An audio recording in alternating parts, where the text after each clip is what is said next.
ഏട്ടനെ ശപിക്കരുത് ഏട്ടാ.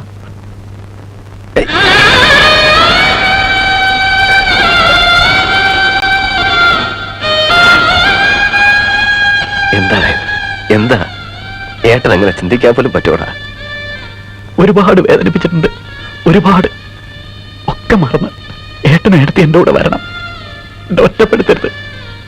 എനിക്ക് വീട് വേണ്ട, തൊട്ട് വേണ്ട, ഒന്നും വേണ്ട. ഏട്ടനും ഏട്ടത്തി മക്കളോടെ ഉണ്ടായിരുന്നാ മതി.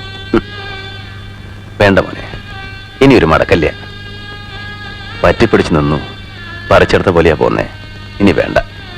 ഏട്ടനത് ഉപേക്ഷിച്ചു കഴിഞ്ഞു. പോതാ പുതിയ മണ്ണ് ഉണ്ടായിരുന്ന പൊന്നും പൊടിയെ കൊടുത്ത് വാങ്ങിയതാ. അതൊക്കെ ഇനി ഉണ്ടാവും. പണ്ട് ഇതുപോലൊരു ഭൂമിയായിരുന്നു നമ്മുടെ. നിനക്ക് ഓർമ്മ ഉണ്ടാവില്ല?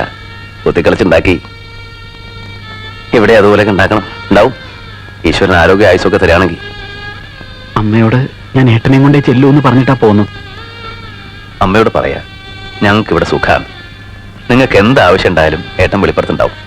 പോയിക്കോ, അമ്മ കാത്തിരുന്ന് വിഷമിക്കുണ്ടാവും. ഒരു ഗ്ലാസ് കാപ്പിയെങ്കിലും കുടിച്ചിട്ട്. വേണ്ട, പാലില്ലാത്ത കാപ്പി. കയറി ഒന്നിരിക്കാൻ പോലും സ്ഥലമില്ല. ഒക്കെ ഉണ്ടാവും. അന്ന് വരണം, ഭാര്യയും മക്കളും ഒക്കെ ആയിട്ട്. മാസത്തിലൊരിക്കലെങ്കിലും ഏട്ടൻ വീട്ടിൽ വരണം. അങ്ങനെ കണക്കൊന്നും വയ്ക്കണ്ട. എപ്പോഴാ വേണ്ടെന്ന് വെച്ചാ ഏട്ടൻ അവിടെ ഉണ്ട്. ഇനി സന്തോഷമായിട്ട് ജീവിക്കുക. വലിയ വക്കീലാവണം. രാമൻകുട്ടി എന്നെക്കാട്ടിയും പേരും പണം ഉണ്ടാക്കണം. ഇവിടെ ഈ തമിഴന്മാരോടൊക്കെ ഏട്ടനൊന്ന് വീമ്പിളക്കാലോ. സമാധാനായിട്ട് പോ. നീയൊന്നും ഒന്ന് പറഞ്ഞൂല്ലോ, അതിൽ സന്തോഷമുണ്ട്. എല്ലാം നല്ലതിനാടാ, എല്ലാം നല്ലതിനാ.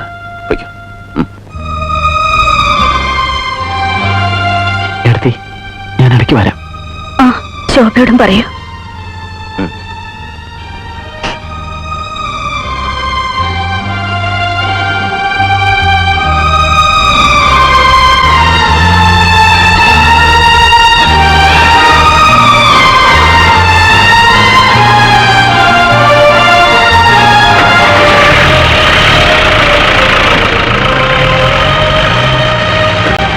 എല്ലാ വിഷമവും മാറി.